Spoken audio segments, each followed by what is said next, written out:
ఒక బైబిల్ పండితుడు ఈ విధంగా అన్నాడండి, దేవుడున్నారు, దేవుడు శిక్షిస్తారు అనే భయము ఎంతో విలువైనది. అంతే కదండి, దేవుడున్నారు, దేవుడు శిక్షిస్తారు అనే భయము ఎంతో విలువైనదండి. ఎంత విలువైందో తెలుసా? ఎవరైతే ఈ భయాన్ని కలిగి ఉంటారో వారు తమ జీవితాన్ని మార్చుకుంటారు.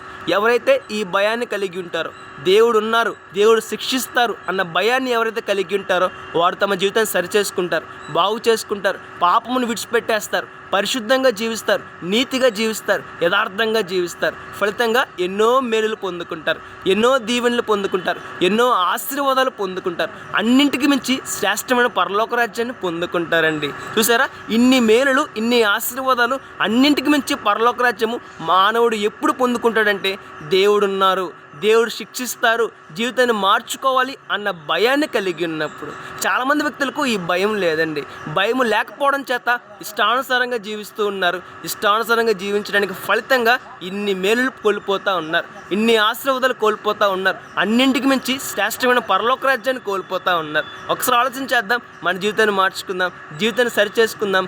దేవుడున్నారు, దేవుడు శిక్షిస్తారు అన్న భయాన్ని కలిగి ఉందాం, మన జీవితాన్ని సరిచేసుకుందాం, దేవుడు మెచ్చినట్టుగా జీవిద్దాం, పరిశుద్ధంగా జీవిద్దాం. రేపటిన శ్రేష్టమైన ఫలితాలు, శ్రేష్టమైన ఆశీర్వాదాలు, శ్రేష్టమైన పరలోక రాజ్యాన్ని పొందుకుందాం. May God bless you.